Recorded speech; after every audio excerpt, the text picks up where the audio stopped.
Educating, informing, serving. Fact TV, keeping government honest.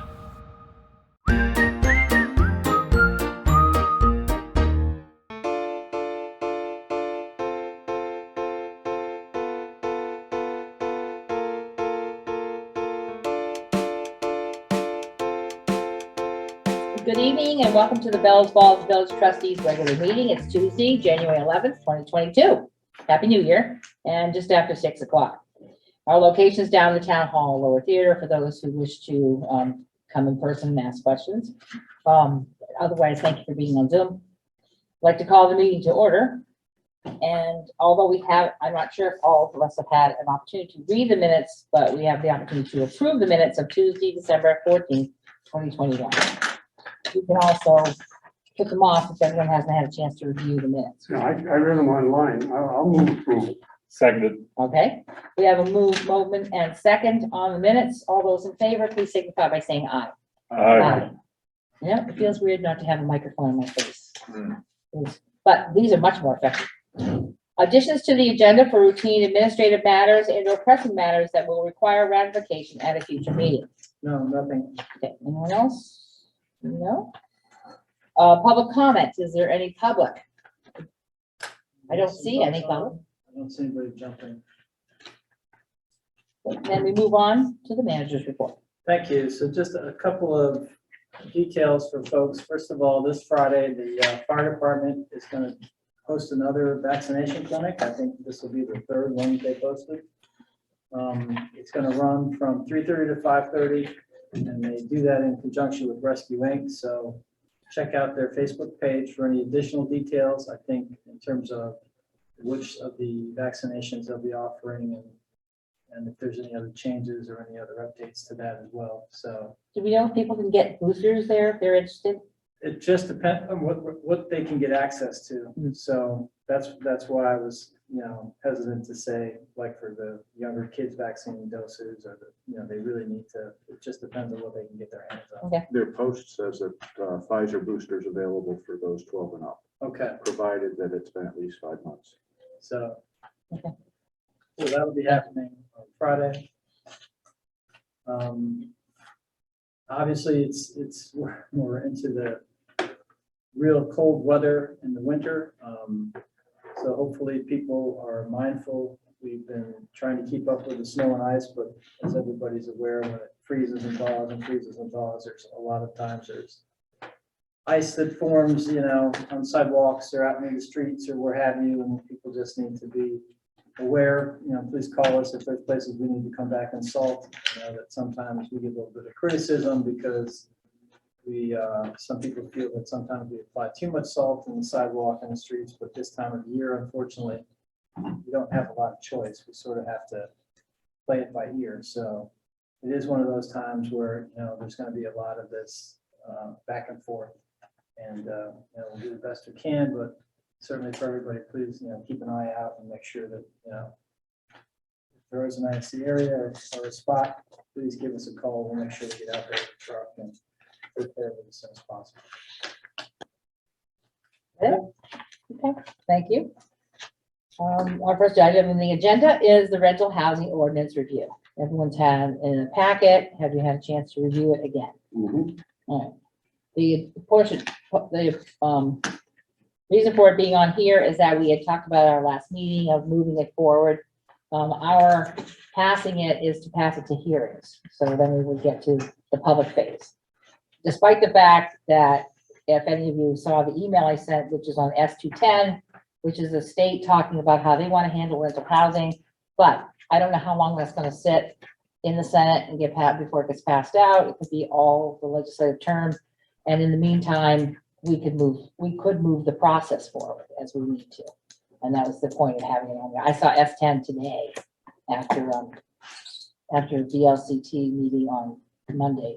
So comments, anyone want to make a motion? What would you like to do? Also, I'll make a motion that we approve this for hearing. I'll second it. Okay. And discussion.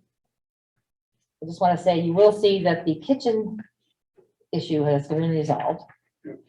So that's been changed, so it isn't going to be there moving forward.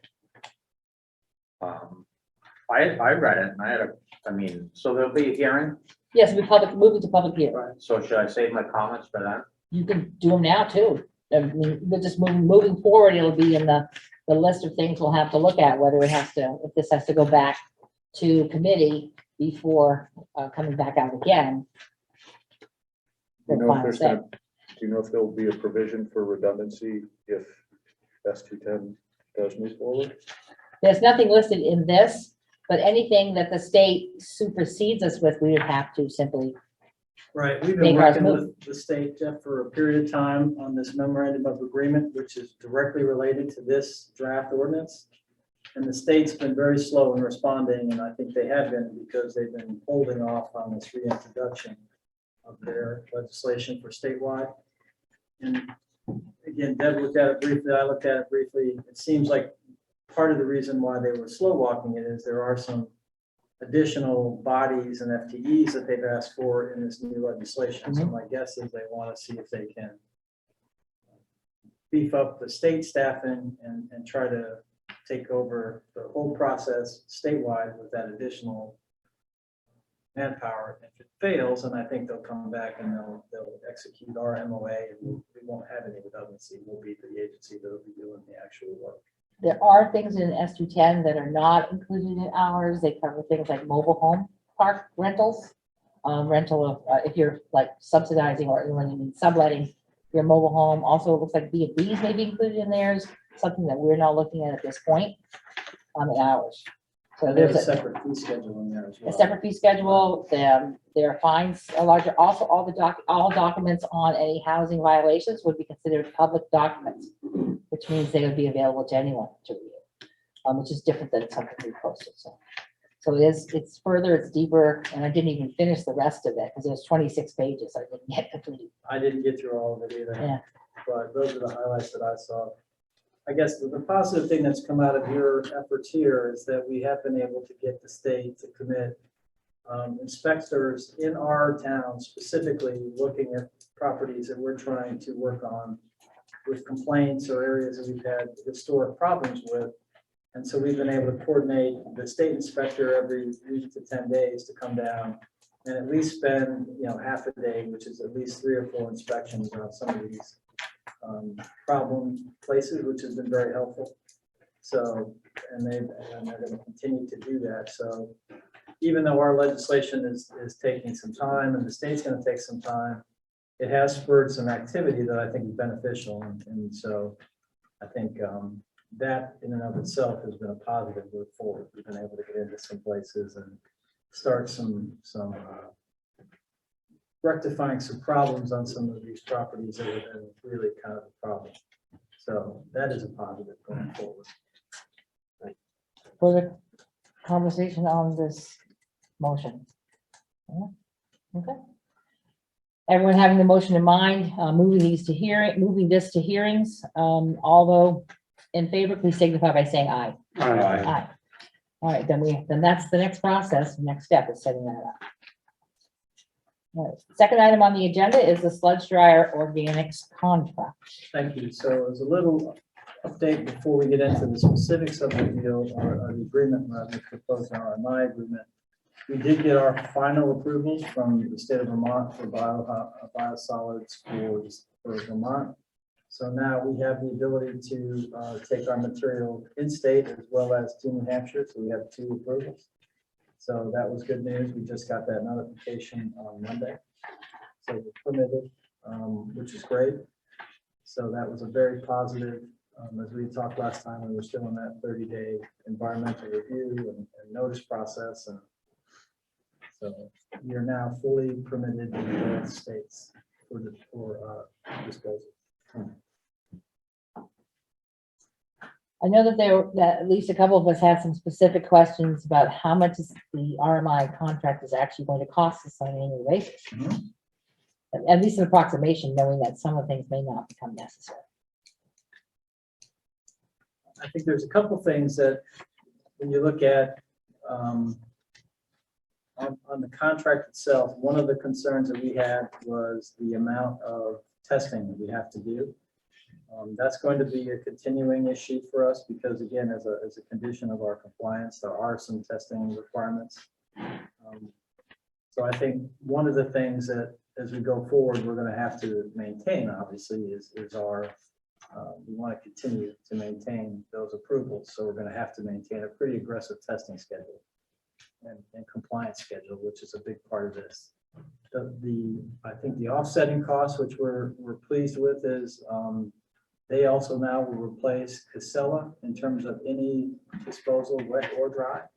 So if we run into a period where we can't operate the dryer and we have a wet disposal that we have to take care of, that's covered under this contract, and you won't have to pay the additional fees right now. I think we're paying $350 a month to Casella for the just keeping the container on site as a backup.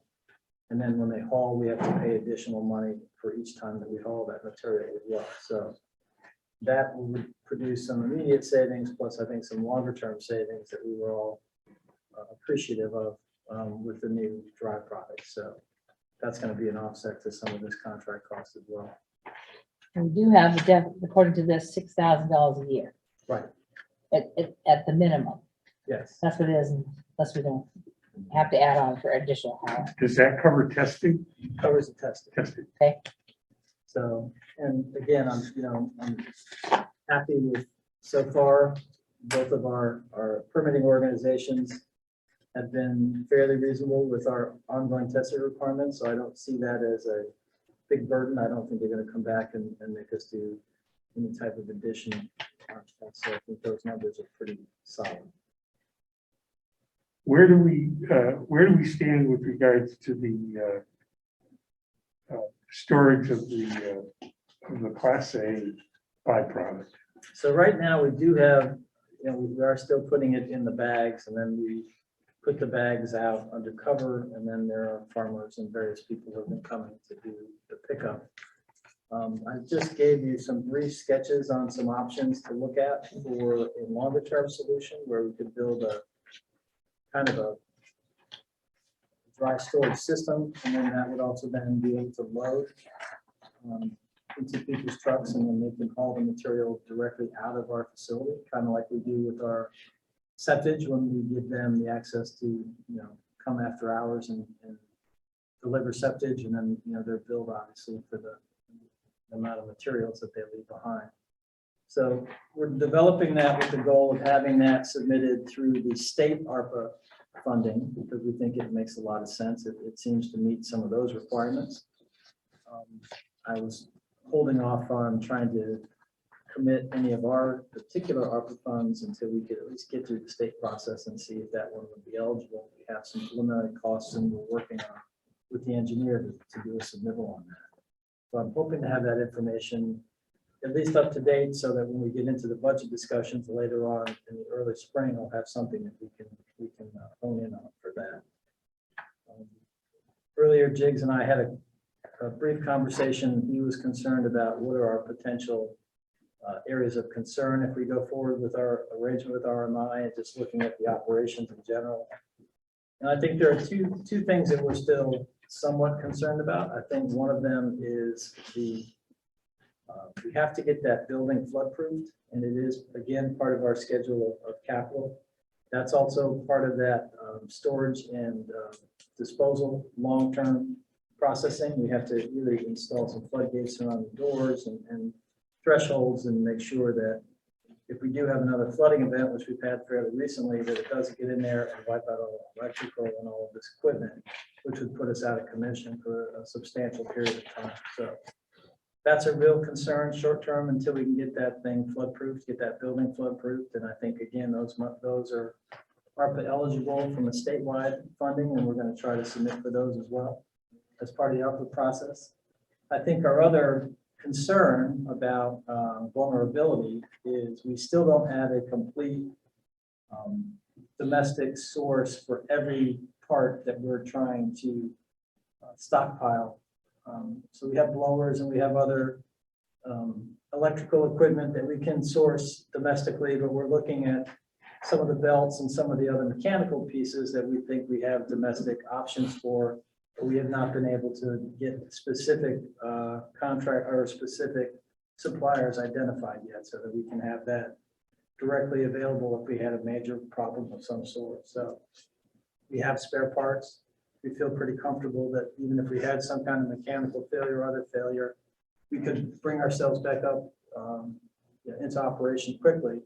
But we want to maintain that database of domestic options, because we certainly don't want to be dependent upon trying to get them internationally and trying to source things from China to try to do, long-term types of maintenance on the machine. So those are our two principal concerns that we're looking at is, we go forward with this project. Further discussion? Okay, I'd entertain a motion I to, think we already Did we approved do the a motion? contract. Didn't we approve the contract at the last? Well, we approved the purchase of the Of the- equipment. I think this. was the you guys dryer. This Wanted to is- see the contract specifics, Right. just so that we had a chance to RMIs. review it. okay, Correct. so we need a motion for this. It would be helpful, I think, to do it. as I'll a make separate- the motion and with the Bellows Board of Trustees approve the agreement to provide biosolid recycling services between the Bellows Village Corporation and Resource Management Incorporated. Doesn't have to include and have them, and the manager, having the manager. Oh, and to authorize the manager to Sign. sign any and all documents related to the agreement. Need a second. Second. Thanks. All right, any further discussion on the motion? So it looks just like, I should probably ask earlier, the transportation cost, if there is, it's $600 a load. That's in addition to the $6,000, correct? If we're hauling wet. If we're hauling wet. Correct. Okay. That's good. And that's only, Yes. so far we've been able to keep ourselves up and running. We have not hauled any wet material for a significant period of time, Great. which has been very good. Yeah, it's been excellent. Okay, all right, then all those in favor of the motion, please signify by saying aye. Aye. All right, we're good. Next item on the agenda is the Arbor process review. Thank you. So I've got Gary down here, but before he jumps in, our friends at the Department of the Treasury sent us a little January love note. These are the final The final? the final rules, not the interim final rules, which we talked about through the fall and the early winter. We have now the final rules, and they cut them down from 150 pages down to, I don't know, maybe 50 pages. That's So- significant. So far, it seems like a good thing. I have not gone through all of it, to be real honest with you, but it does appear that it's a little more reasonable than when we started. So that was good news. And just as a couple of FYIs, just for the board's information, because there's a lot of dates that sort of float around with this ARPA process. So just to be clear, any ARPA funds that we currently have in our possession, which we have received the 400 and some odd thousand already, it's obligated in a separate fund, has to be obligated by you as an appropriation by 12/31/2024. So we have a substantial amount of time still to actually obligate the money. Then after that, we have to have the money expended by 12/31/2026. So we are in a window here of substantial amount of time. So, well, it's obvious that, we want to put the money to work and we think there's lots of good projects and opportunities. It's not that we're under the gun to try to obligate money and have it spent before we have a pretty reasonable amount of time to do that. So sort of with that in mind, we decided, and Gary and I worked with a process to try to get more public input and develop a pretty intensive process so that we can meet some of the requirements of the rules, the interim rules, as well as the final rules, and that is this idea of public participation and input. So that's a brief introduction. Before we get into this schedule, I think Gary had some other material he wanted to update the trustees with.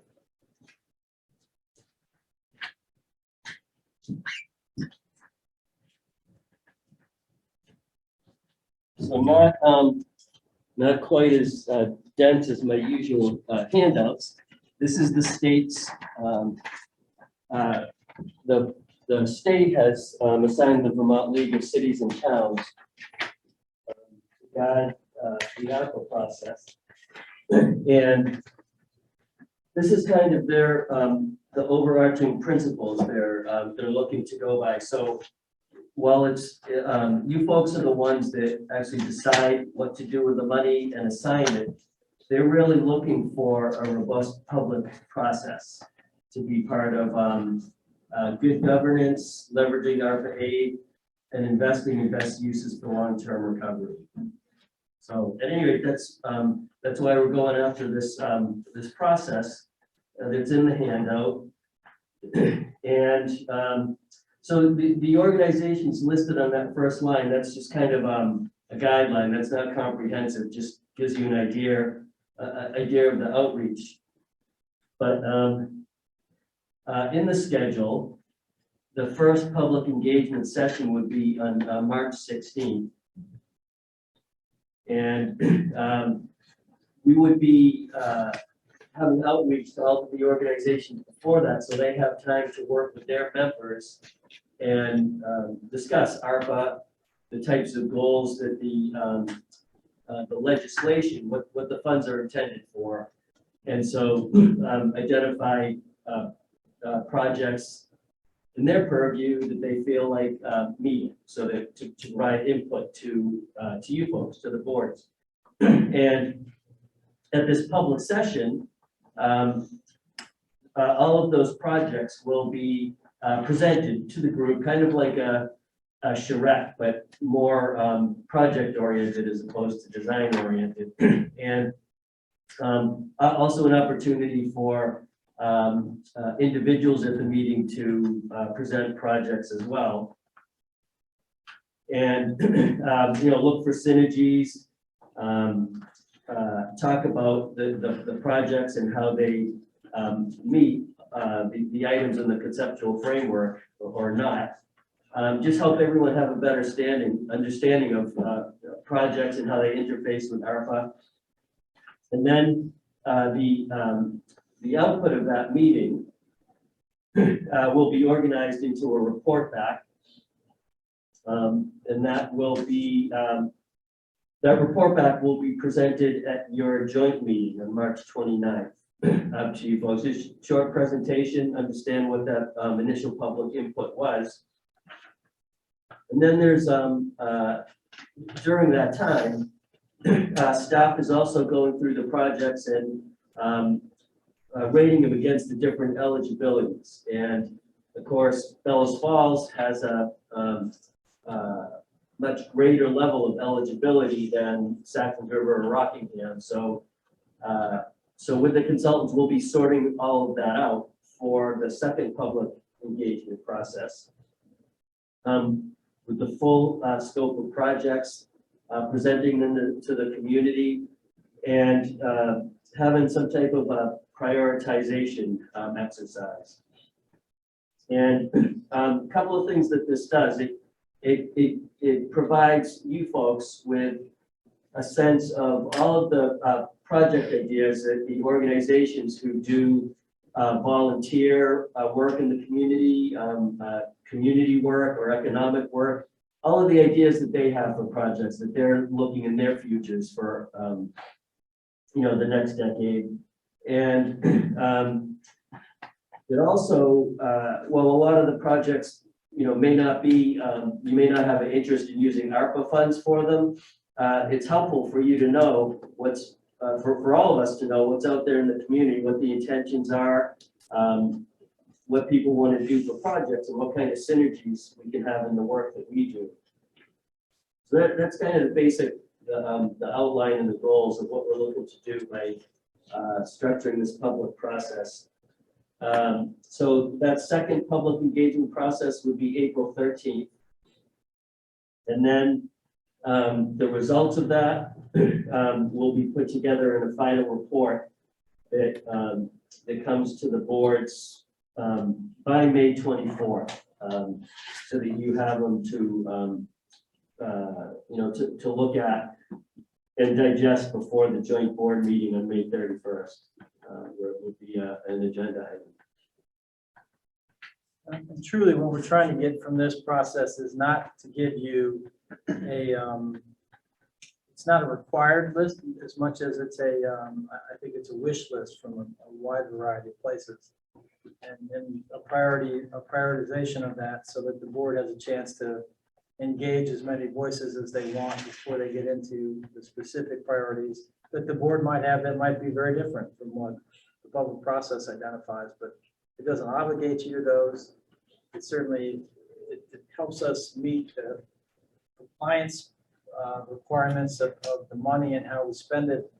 And so it requires a little patience in order to get through it, but I think when we're done with it, we still have plenty of time, I think, to absorb the opportunities that ARPA presents us and then have an opportunity to come back to this board and say, well, what are your priorities? How would you like to spend this money or invest this money? Because I look at it as an investment. It's really not something to be spent. I think it's one of these opportunities for us to make some really smart investments in the community. So that's I think a pretty sound approach, and it's going to require a little bit of time in order to get there. I have a lot of specific concerns, so I'd like to see the rest of the board bring up questions in the discussion. Well, initially, it mentions here the associates. What's the cost involved with that? The cost for that contract is being absorbed by the trustees, and I think it's about $10,000 around that. I mean, we're paying for that? The town is, it's in the town. You- plan. oh, you I'm said sorry, trustees. That's not what you meant to say. I was Okay. looking, it's that, Yeah. it's supposed to be the select board, my apologies. And then the other item is you mentioned the dates here, joint meetings. The majority of this money, well, the part that's coming to the Village of Bellows Falls. We also have the village meeting coming up. So I think that is a little bit significant that ought to be involved in some form or fashion in here. Okay, we can do that. Yeah, we decided not to put it on for the informational meeting for the select board, which is the end of February, just because of the formatting with the Australian ballot. It didn't feel like that was going to be interactive enough to where we could focus on it on a specific night. Okay. It was really- No, that's understandable. I'm just Yeah. curious because So We're talking we can dates and certainly add stuff. it. The more input, the better in terms of going forward. So. Jeff, do you have anything? Jakes, do you have anything? Well, my first reaction was much ado about, I mean, it's not a lot of money in the scope of it. And and of course, the trustees have the biggest pool. I mean, the town's pool is actually smaller than the village's pool. And I think there's the most difficult thing is this, whatever this ARPA eligibility criteria is, and committing this money and the type of thing. So I think to the extent that we can provide the public prior to any kind of meetings with guidance on that. Okay, for example, I mean, let's face it, one of the big deals recently has been the YMCA building. Okay, so there's a lot of interest out there to renovate buildings or save buildings or something like that. And to the extent that that's doesn't meet the ARPA guidelines, that would be a huge value to have that communicated to the public so that we don't waste a lot of time on things that really shouldn't be brought up, that aren't eligible. And so I think that the more that you can do and Gary can do, et cetera, to give the public prior to meetings this input, to the better. The other thing is, given the COVID flare, now we're in early January. The first meeting is 2 months from now. I put a question mark around the food thing. I mean, I don't see this as a picnic type of thing. Yeah. I would much rather have it be a business session where people that had an idea were given 10 or 15 minutes to present the, like Gary and I Shark talked Tank. about that, and maybe I'll give you my thoughts on to why I thought maybe food might be helpful. We have our meetings at 6 o'clock, and we've all been through this when we've had young families. 6 o'clock at night when you have a young family is probably the hardest time of the day to try to get away and go to a public meeting. If you're a young family in Bellows Falls, right, you've got school-age children, you're involved in about 15 other things. And so we thought if there was at least an opportunity for people to get something to eat, we might get some participation from folks who just aren't going to be available on a regular basis at that time of evening, just because of where they are in life. So that was the thought behind that. And I think it's a good thought, except for the COVID. And I think There is that's some the- concern about that. It's more of the COVID issue than it is the Sure. food issue. I think, and you gotta play it by ear, obviously, Right.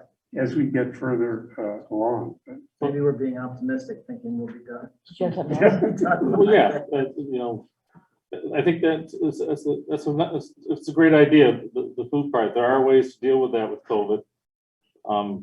Basically, I've been involved with a couple recently. There are, whether it's them catered style, nice compact styrofoam containers or heavier, I wouldn't call it cardboard, but a paper container, not styrofoam, where I've been to a couple of events where they've had that, and that's met the concern of COVID. So I think it's a great idea. You bring people together, you're able to share a meal, you're able to communicate, and I think that's pretty nice. I like that idea. One of my concerns, and I'm glad to see it here, was stuff that would not impact or create future budget deficits. Something that's self-sustainable would be preferred, but something that, from our standpoint and a resident standpoint, would be something that doesn't impact the tax rate where, okay, we've paid for this, but now we've got to sustain it by increasing revenue through an increased tax rate. So I think I like, and some of this framework here, that's nice. That's helpful, yeah. Wait, did you have something? A couple questions. So just from my memory, how much are we getting total? Isn't it 800,000 something? I thought this was just phase one, 448. Correct. was the And then we we first- get another first tranche- phase. We get another tranche of money coming out. Right, so do we have an idea about what the total's It's supposed to been be? estimated it could be another 400 roughly. 880. The Yeah. total amount for the village is 80. So, And keep in mind, so my question is this process, does that cover both timeframes for the allotment of money, or we don't know that yet? Do we have to go through this again for round two? No, No. this is for. For the total amount, This okay. will qualify for any money. Okay, so when we get the second round, if whatever that might be, Right. this part will be done. So we're done. I didn't know if we had to go through it Right. again. Yeah, I mean, I know the 440 is already in the bank, that's why I'm a little hesitant to say we're gonna get the second 440. Until Okay. it's transferred in, I get a little nervous that we're actually gonna get so it. Scott, where does that county portion figure in? Because we get about 200,000 to the county, is that correct or not? That's in the 880. That's in Right. That's the, in the, Okay. because our original amount was a little less than that. Yes, it Before they was. figured out the county issue. Right. My other question is, so where, I guess it could be any time, but where does the trust, in this case, the village trustees fit into this? Where you solicit, are we one of the organizations you solicit from, Yeah, so you have the. like the individually or opportunity as a group? Sure, you have the opportunity to put in projects. You could talk about it at a meeting if you wanted. That would be up to you. Each organization could decide what they want to do. If they want to have a meeting, brainstorm, submit things. You, by definition, the results of these come to you. And you chew on that and can add to it. Right. And put your thoughts in. So that happens, that comes to you twice, plus then at the final report as well. Okay, I just didn't see, like up here, any local government bodies. Yeah, I didn't listed. target any of the elected meetings specifically, because that's Uh-huh. your purview at any point in time. You can Right. add it to any agenda at any point if you really wanted to. but this inevitably is left up for the portion that the village would be receiving is left up to the Board of Trustees for the decision on how to. The appropriation decision is 100% Yeah. a village trustee decision. Although And that's I- not how it looks. It looks like the town of Rockingham is mixing the village money from the village of Bellows Falls and the Well, village of Jackson River. Let me finish, that's where I want to go. Because I know Jim has asked us in the past. We've got into this discussion or debate about development, who's responsible for development, what we've already contributed, what we felt for development that wasn't our obligation, but we did. So I understand that the town has less monies in here than we do, but it has to be a collaborative project for something that benefits the village, and it's looking like it's gonna have to be collaborative to benefit all. So, I mean, we may have other priorities. I know, Deb, you've talked about solar panels and, And we have, Solar we have generation. infrastructure already. We right, we're have our own Our infrastructure. water system and our wastewater system. Those are both significant infrastructure that takes us into the future. Correct. Those are concerns for me. If I want to go down the list, number one, we've already done this process in late 2019, where we did the community visit and we had all those meetings that gurgled on for a couple of months, came up with priorities based upon the same types of players, or you want to call them stakeholders, with a lot of ideas about what their wish list of what they would like to have done. But I do not believe that that's necessarily the best use of the money. But that's me, I'm one person. Two, I'm not agreeing with necessarily mixing the town of Rockingham's money with the village of Bellows Falls and village of Saxons River, because number three, we have infrastructure. We have significant needs, but the way this is based, this is sort of like mixing it all together. It's not individual projects. Wait a second, let me finish, please. And I have some concerns that waiting till the end of May, we could be a totally different board. I'm just letting you know that things could move in a different direction by the end of May, when the village trustees might have an opportunity, or just say, give up their power and let the town do whatever they want to do with it in that concern. The development, I mean, I understand that everybody wants something, but I also understand that we need to make sure that we're doing the best for our taxpayers and that we're doing what we can to sustain it. So we're not going to have projects that become burdens down the road, because every one of these nonprofit organizations has something they'd like done, but that isn't necessarily the purpose of the municipality receiving the money, not Right. necessarily. No, And if they have big ideas and the village trustees didn't agree to spend the money on that, well, we piss a bunch of people off. There's another concern about that. Giving them house, that won't happen. We don't even have, because we haven't fully Well- understood what's available for usage, what we think would be appropriate use of $880,000. And so I just want to say that there could be a lot of conflict, and it could be very critically a problem, because at the end of the community visit, there were some concerns right, that none of the things that they wanted are moving forward. And I don't know, I guess, well, the last thing I want to say is that I'm not necessarily a believer in sustaining a bunch of older buildings as the use of this kind of money. And I like to sustain historic buildings, but I prefer that it was done through private ownership as opposed to municipal ownership. And I guess that's all I have to say. no, I hear you, and I think my colleagues here hear you also. What I think I think I'm pretty impressed with what we've had with with the village manager so far, Mhm. for the way that we've gone about, or he's gone about things. What I'd like to see is to make sure that, again, I think there's gonna be a lot of credibility given to this board of trustees, or whoever sits here after that May election or whatever, of how these monies are spent. If we have projects that we've wanted to do for years, or we've expressed an interest in, regardless of the input, it's good to be transparent, but our obligation is to the village with those funds. Mhm. What I wouldn't want to see, and I think that the foresight is there with Mr. Pickup, is that we know, and he's been around long enough now to know what we need to hopefully get done for other projects, whether it be infrastructure, water, sewer, or otherwise, that whatever board is sitting here after this money is spent, say, for example, we don't all of a sudden see an increase in the water and sewer bill because we could have used this money for that, but spend it on something else for whatever improvements. I mean, I want to hear what everybody has to say also, but I mean, I want to make sure that the integrity of the village, as far as what we might contribute to any development in the village of Bellows Falls benefits people of the village of Bellows Falls. Well, I think having the trustees be the voting party will ensure that, and it's our responsibility to listen to all the citizens and take that into account. So I'm not concerned about it at all.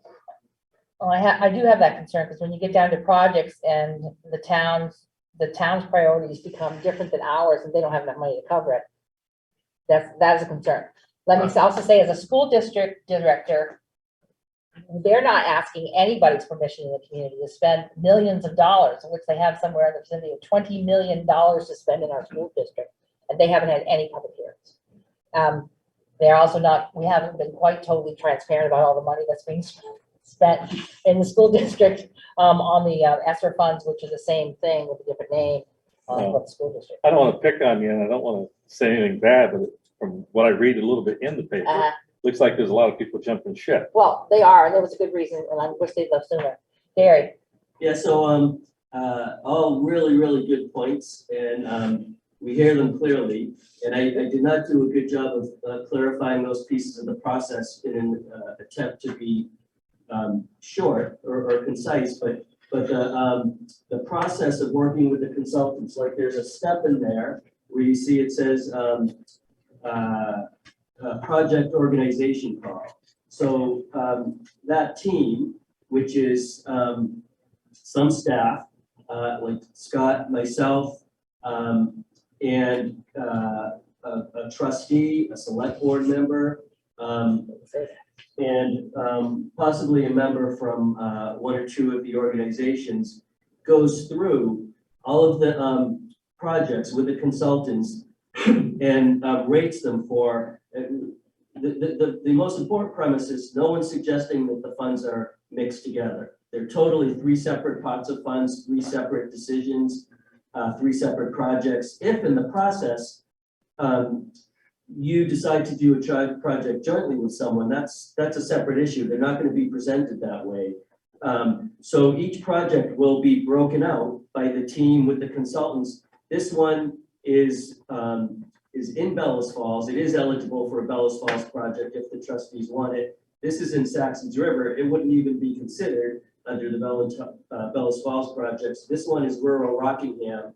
The only one that's going to consider that is the town. One's in Bellows Falls, the town may consider participating in, whether you do or not, by themselves. They're not mutually exclusive, but there will be three individual pots of money. Each project will be identified as if it's eligible for only one of them or for two of them. And that doesn't mean the pots are mixed together, just that either of you could consider those projects.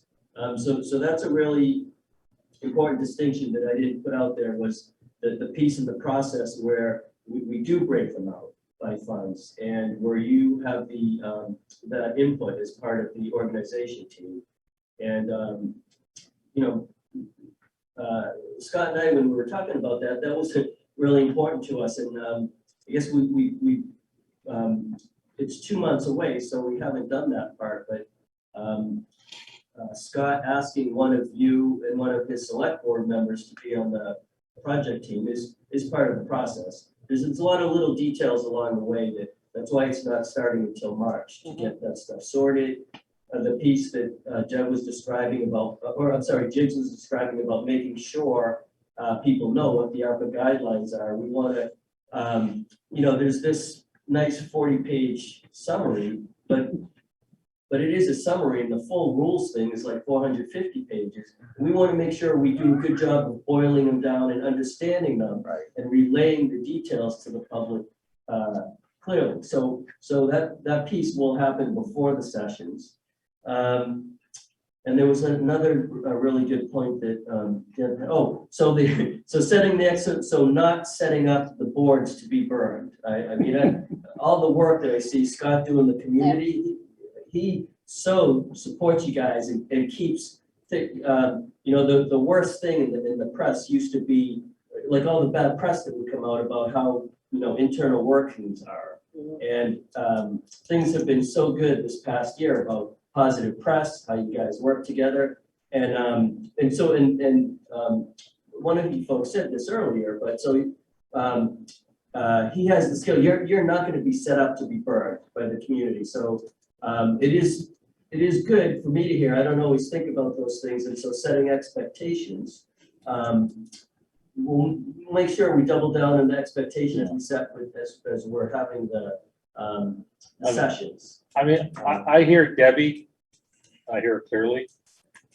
Initially, from the get-go here, what I started thinking about, and then we're talking about, I think about wants, and then I talk about needs and necessities. There's a lot of things I'd want, but a few things that jump first out at me in reference to the village. You know, we've talked about some solar panels, solar power. I know that's one of Deb's things that she's highlighted a lot. But a couple of things that jump right out at me. We've talked about a Sally port, and that costs money. We've talked about, we got an elevator that has an issue. If we, you know, if we have to fix any of that infrastructure, I want us to be mindful of that so that it doesn't burden us in the future in the event we have funds now to. And I'm sure you guys have the foresight to be able to highlight that for us. Well, thank you for your trust in that. Because one of the important points that they talk about in the ARPA process is take your time and understand it, because a lot of things can be funded by other programs. And ARPA is really flexible money that you want to make sure you're funding it with things that aren't other programs that you fund. Right. So we want to be careful about that. But also the just to finish up, I only had one more point in response to the concerns was the community visit. That is a really valid concern too. However, the community visit was about the culture of the community, how we perceive our assets. What are the question was, what are the 3 issues that we want to address in the community? That's what we put out to the public. That drove who showed up and then what the results were. So in our public information here, this is about ARPA funds, it's about projects, it's about investment and spending money. So very different group of people, and it's not really fair to you to leave out people who were concerned with investment and use the input from people concerned with the issues. So anyway, there is a little bit of a difference, and so I just wanted to say it's really good to hear your input, because we'll double down on making sure that we have all those pieces addressed up front.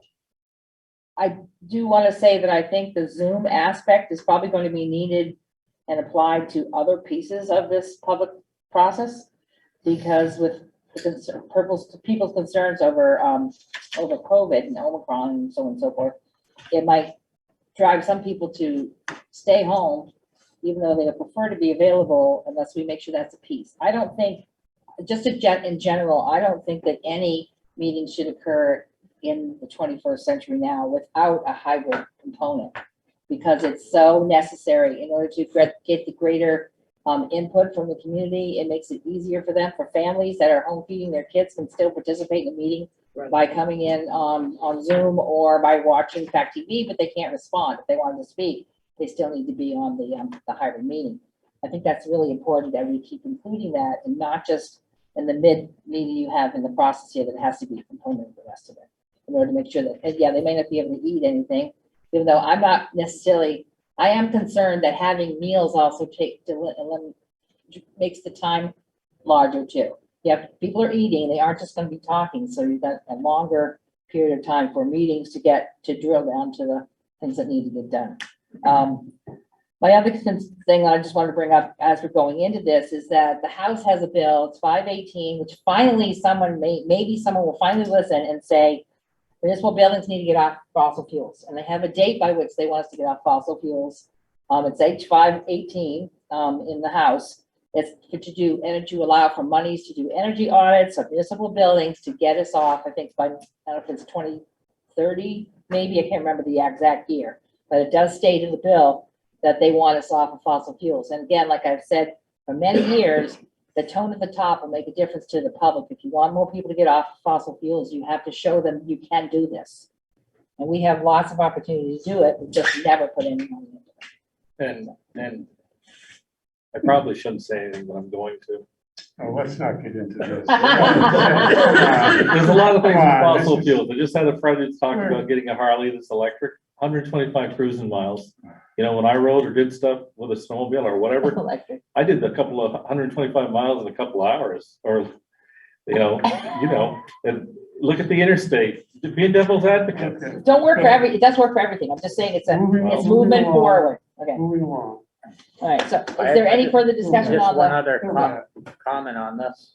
Mhm. I mean, if I remember you hearing you correctly, much of this here is structured to be in compliance with getting the funds. Well, the funds are going to be here. The Right. issue is going to be when they audit our expenditure and how we Right. spend To our show money. that many of They these want to steps see are- a very robust public Right, process. half of it's here already, So, sitting in a separate account. yes, So that will be one of the issues. It's a compliance issue for Yeah, sure. so, you could have a project, for example, where there's like an 80-20 match, and this is still applicable to that? 100%. Really? Wow, okay. That's good to know. We're going to try to, and again, the state has ARPA money, as we talked about earlier. We're trying to drive some of our capital investment in our water and sewer infrastructure through that state process so that we can hopefully double down and Yeah. and be able to use some of our other monies for other priorities. So you can maximize it. And they're encouraging leverage. Right. Leverage. Yep. I don't want to double down. Leveraging, Dick doesn't like to gamble, so we'll So leverage. leveraging, yeah, leveraging. All right, if we're done with this, thank you for all your work, Gary and Thank you, Gary. Scott. And moving on to item number 4 is the 2022 passive application for the Axon cameras, which we've been talking about for a while.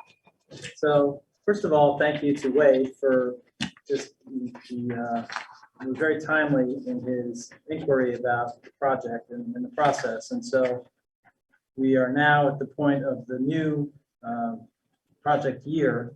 So we have an application that we would like to put in for very specifically for an area that we think would qualify based on the grant requirements. And that is for the cameras that will be monitoring specifically the interview rooms and the prisoner, and any of the prisoners who might be in a cell.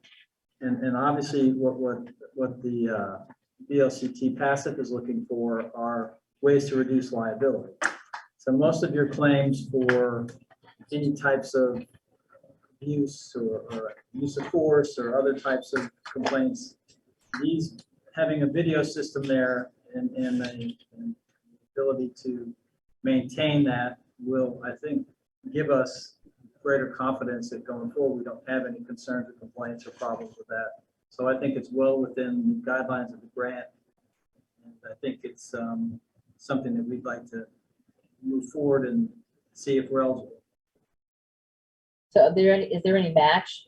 If you get this, do we have to? It's just a any matching straight, they funds? just give you a straight grant, depending upon how much Okay. our premiums are. It could be 6,000, it could be 10,000. So the max is 10,000. I think we'll qualify for, I believe, with what we were paying, I think we'll be in the 6,000 range. Okay. I don't think we're at the max. Yeah. So, if you can get all do you 10. think we can get all I 10? believe so. But I thought he was gonna do, Right so far. I thought he was gonna do the, body cameras. These were, That's what I initially. we already had the approached him pricing on these, so that's why we wanted to get it in, because there is a time factor to it, as we Yeah. described. It was important to get it in sooner rather than later. I think this is a good way to do it. This is So- body We're cameras, still I waiting think. to see if the It's state and still- the feds are gonna handle body cameras. I mean, keep it's- hoping that it they'll don't come up matter. with a program with that and Either help way. us to do that No. separately. I agree with Deb on that. I still think there'll be money coming for that. Yeah, so it's still early and they haven't done anything with that, so. So do we need a motion? Do we need a motion for this It grant? would be nice to have because it is an appropriation and therefore we'll have it in the minutes. Okay, Jake. I'll move that we apply for this PACIF grant that would provide cameras at our police station. Need a second? Seconded. Any further discussion on the camera? Okay. All those in favor, please signify by saying aye. Aye. All right, there you have it. Next item is the cyber threat update from the water department. So I don't normally give these to you. We get these security advisories pretty constantly and most of them are reminders. This most recent one that I'm sharing with you is a little more targeted and intensive. So based on that, went to our SCADA provider for the whole system and said, there was a whole checklist of items that they wanted you to verify that you were doing to really make sure that you're protecting your system.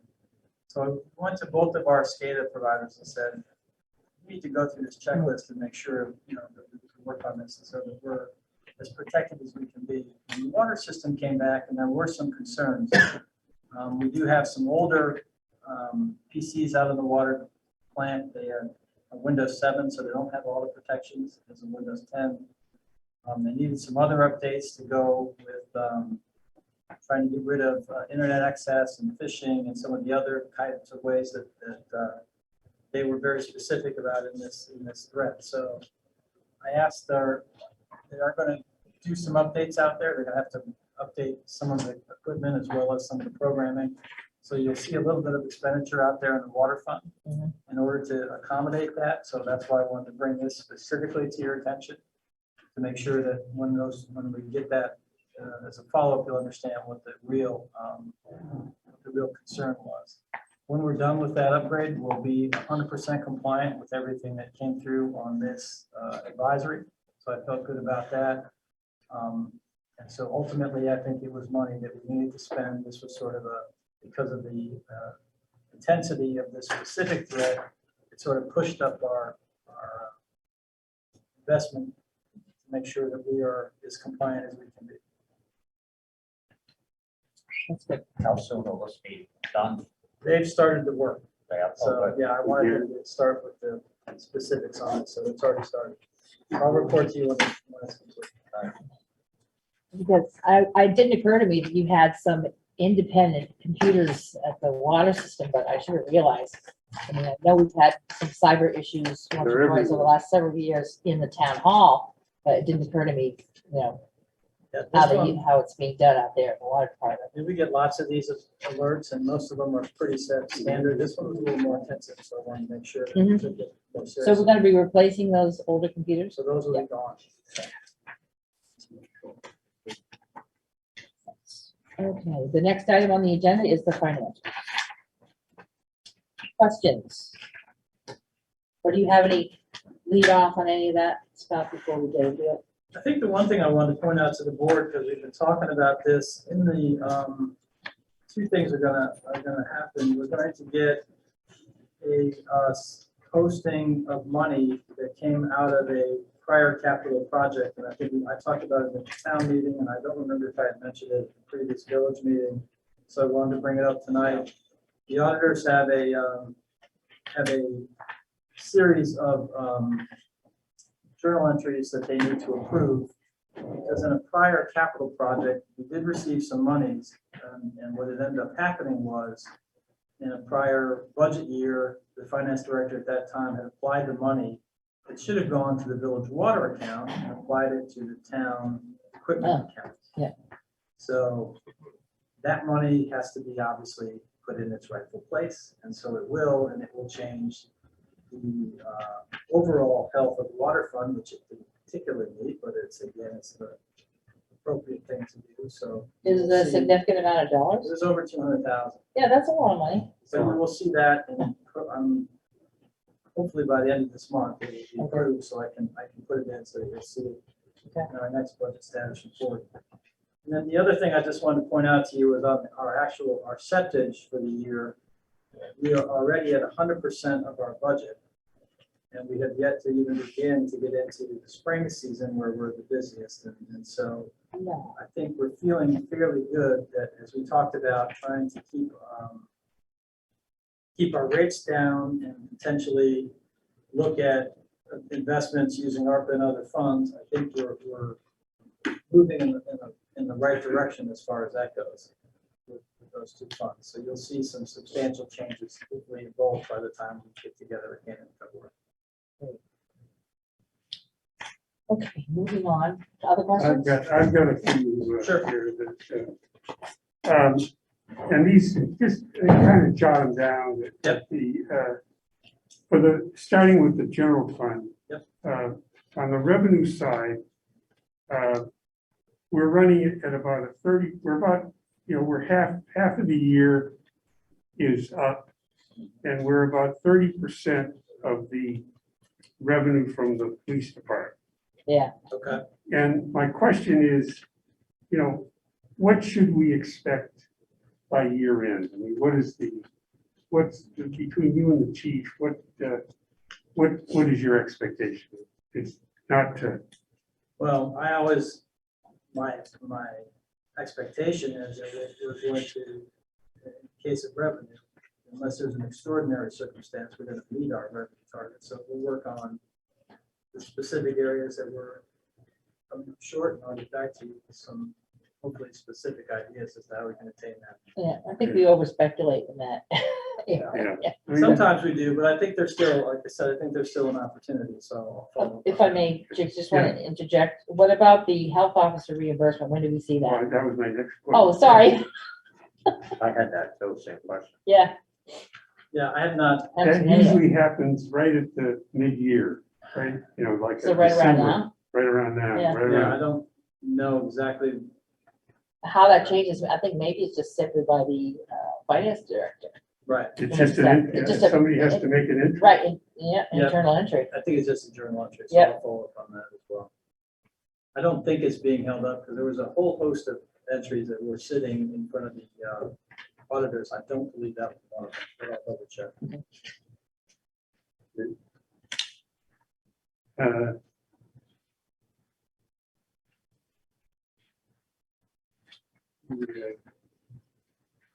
Nothing, these are just minor points that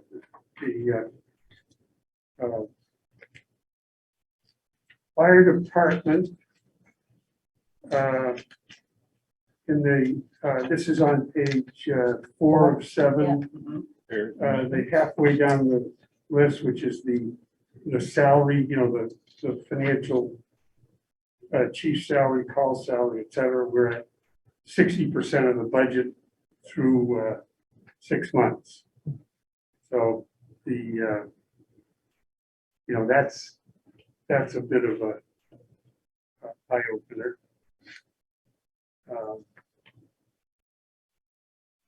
And again, I think the question is the kind of the outlook for the year on that. Yeah, we'll look at a forecast going forward on that. Overall, the fire department at the end of 6 months is at 54% of but that salary account area is at 60. Okay. And the police account, we know that we're going to be running high on the salary area, but I take particular note, this is at the bottom of 5. Yeah. It's called the FT clerk dispatch wages. We're at 133% of the budget. And then we also have this part-time clerk dispatch wages, which is a $5,000 item. So we're probably at 140% of the budget through 6 months. And I don't understand what. We already talked about this because of the case, the payout. Right. On the last The dispatcher. largest majority of that is. Oh, I'm because of the sorry. salary. Okay, That was Yeah. like 45 Yes. something. that's how we. Yes, 45. Right, we had to put it in as Yeah. because The that's how. it was payroll. I in the apologize. seventies, so- That's I absolutely know, right. it's gonna be that way through the budget. For the rest of Right, it, yeah. yeah, that's right. And that was the way, that was the way to handle it. Yeah. On the page 6, just to check, the police office expenses, kind of middle of the page, the dispatch line Oh, is, we're at 70%. Okay. And my question is, does that represent 3 payments? If it's just 2 payments, then of 4, we just paid one thing. I think it reflects 3 or 4, but I will double check. It's 3. But on the other hand, we also have overtime. Anytime the dispatcher's not in the office, they take the overage calls. That but happens all the time. we tried to anticipate that in our budget. I don't think so. I thought we just Oh, went up yes, we did. 3% on the annual contract. I think we did make an effort to try Okay. to realign Well, that number, but I'll double check. Right, but things changed. Again, the dispatcher who left caused more of that, so. But I'll double check on the actual number. because that's a big number. Yep. That's a big number in the budget. And again, the total police department's at 55%, and that's concerning because, you know, we're We're at 50%.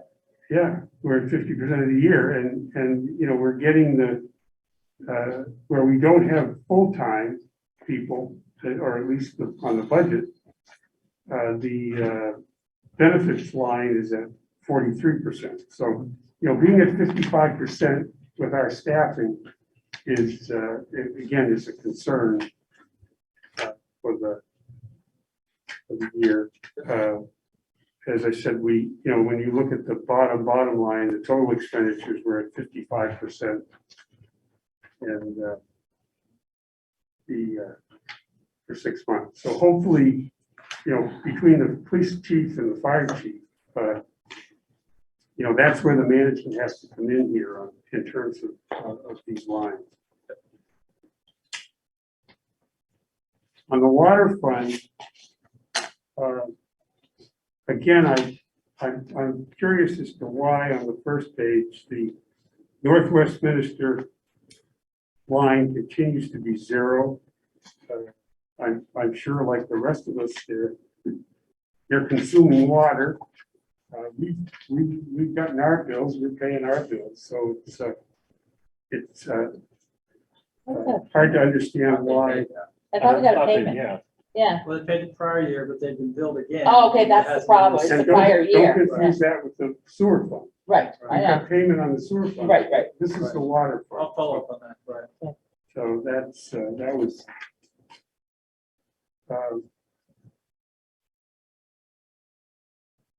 Yeah, this is on the revenue, so. The water company is always, and then the other question that we raised at the last one, on the debt payment was that, we were scheduled, it looked like we were gonna be paying 181,000 of debt service, and we paid 262. So I'm curious as to what happened, because we had all that analysis done. Yep. The revenue items that were, you know, interest forgiveness, et cetera, those have been zero. And we thought the offset was going to be the 180,000 of debt service, but you know, did a bond all of a sudden come out of the blue? Doubtful.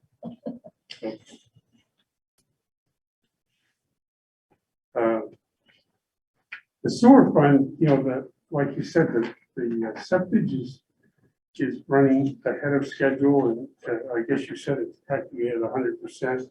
Right. The expenses, you know, are, and that includes obviously the RMI payments through December. We're at 63% for the year. So obviously we need that septic income to, but we're over in most areas. And the wages account is at 58%. But anyway, 63% for 6 months, you know, is an issue.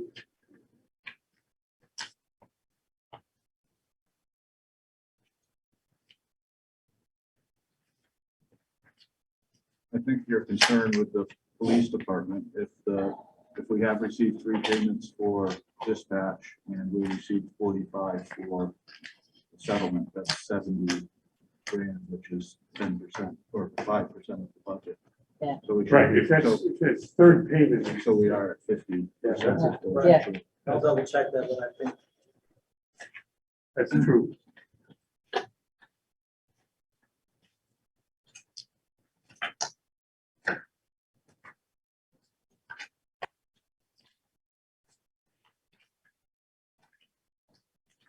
Other questions?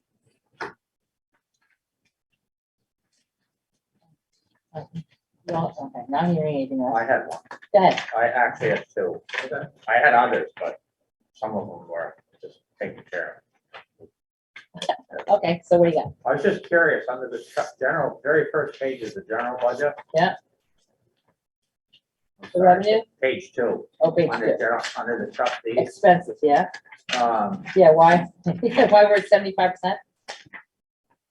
Or not? well, yeah, but what's the expense where it says $800 is budgeted? That- That's just like, Additional expenses like, cards, flowers, oh, that we have, lunches. If you go Yeah. to a convention, you know. things like that, yeah, Sure, classes, yeah. that's what I figured. I just wanted to. Okay. Deb has kind of a slush fund. This is not, see the 20, see how much is spent, sir, $25. Oh, you're doing. Or is it good. 28? $28. 28, the low I light. can audit that $28 if you'd like me to, just to give you some detail. No, I thought that's what it was for, but I never really. Good God. And the revenue one is down $800. Stefan agreed not to take any money. I saw that. What Yeah, is somebody that? didn't get their wages.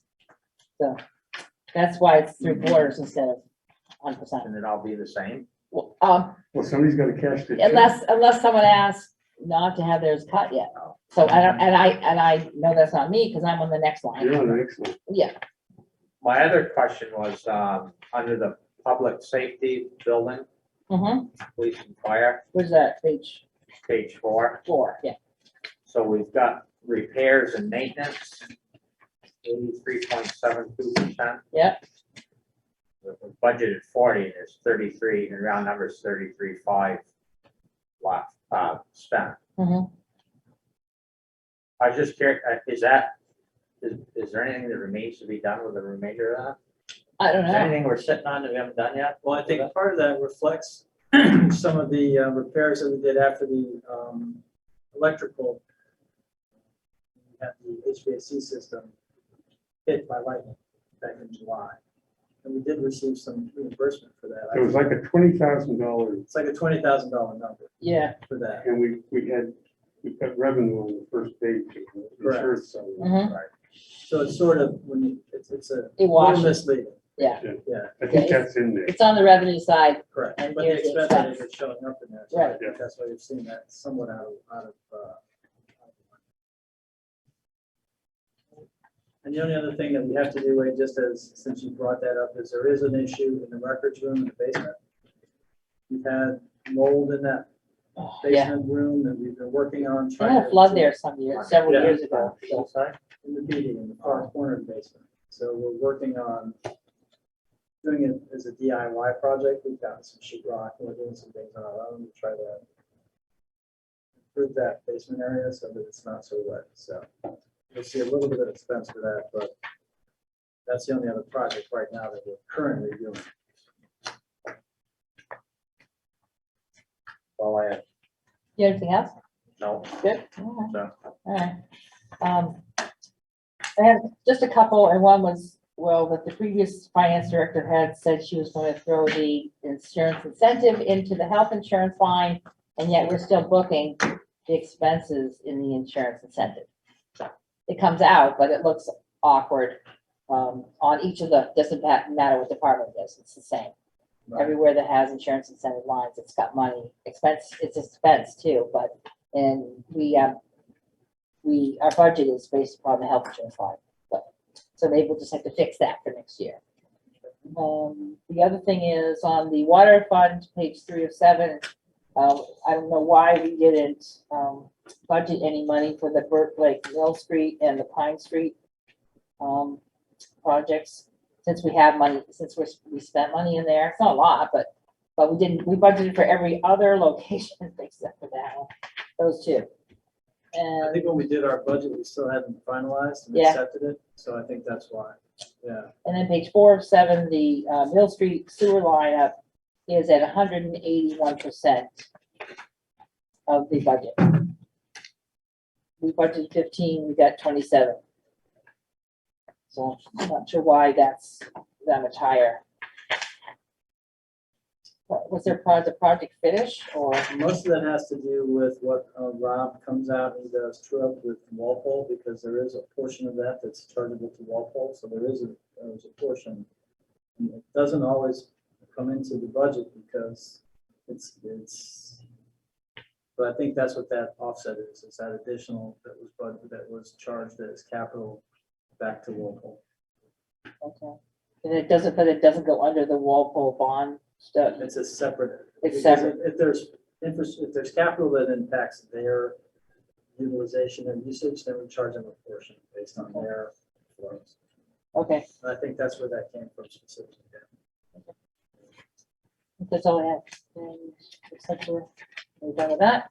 There are no other items on the agenda. Review agenda item for the next meeting, January 25th.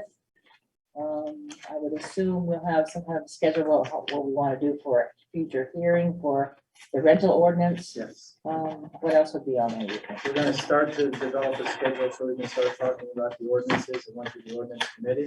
Yeah. We really haven't calendared that yet. We need to start to do that, so. Yes, oh yeah, but then I'll have to also go through Ray too, right? So, Yeah, so, and he was gone and now he's back. I know. Surgery. yeah, that's a lot of chapters. Back in the action, so I saw him the other day, and mentioned that we gotta get together, so he's ready to roll. Okay. So So maybe some I'll start update to on work that. on a calendar for that. Also, when do we need to start looking at budget? End of the month or beginning of February? I was hoping that we would start at least discussing the budget calendar in our first February meeting. And Okay. then start to actually look at specific budget meetings from that point on. Okay. The second meeting. So starting with the first February. Right, so I'll put together just a tentative calendar we can look at. Okay. For the next discussion. I think basically don't we let the town get clear from the town meeting before we really? We can't wait till after the first Tuesday of March to start budget meeting, Why? because we should be planning for that, because it has to be 45 days before, I think at least 45 days before the meeting, our annual meeting. And if we're going to have it, and because we're doing Australian ballot, if we're going to have an informational meeting, we need to schedule it, say, April or something. Right. We'll So, look at the calendar so that we can start to mark out dates. so then we'll we just can be talk easing about our way into budget season. Well, I'll be in Florida. Well, make sure you get your it. emails. No. It's beautiful I'll about zoom Zoom. in. It goes all the way to Florida. Yeah, it does, you can be right there. Yeah. I'll zoom in, yeah. No, I will. As you sit there and enjoy yourself in warm weather. With a cocktail. Yeah, with a Yeah. with a lovely cocktail in the warm weather. yeah. I certainly would be if I. And so of course, if anyone has any items to send to me or to Scott, if you want for the next meeting, it's just January 25th. Agenda item for the joint board meeting, which is in March. We'll also obviously have something scheduled there, plus other things that might need to come up. The ARPA. We're gonna have the ARPA. Yeah, the ARPA process, We're gonna yeah. have our first cut at our delinquent tax. Yeah. Collection. Because So after February, our right? notices have been sent out to everybody to check their eligibility, so. Yeah. This is their sort of last chance before we start the real process, so. Right. Let's see, review orders, bills and warrants. I don't think we've all had a chance to review them. Need a motion Motion to approve the orders, bills, and warrants. and a second. Second? All right, any discussion? None. All those in favor, please signify by saying aye. All right. Aye. Next, any other business? Scott, No, so, Wade, I have nothing. Jakes, Get your shots. Four- Get the shots. 14th is a On problem. Friday, the 14th, is a clinic at the fire station, so take 3:30. advantage of it 3:30, 5:30. and get those little kitties vaccinated. I have nothing. Stefan I'll set that. and Jeff. No, sir. Okay. No need for executive session this evening. Motion to adjourn is needed. Don't move. All right, and a second? Second. All right, all those in favor signify by saying aye. All right. Aye. Thank you and good night.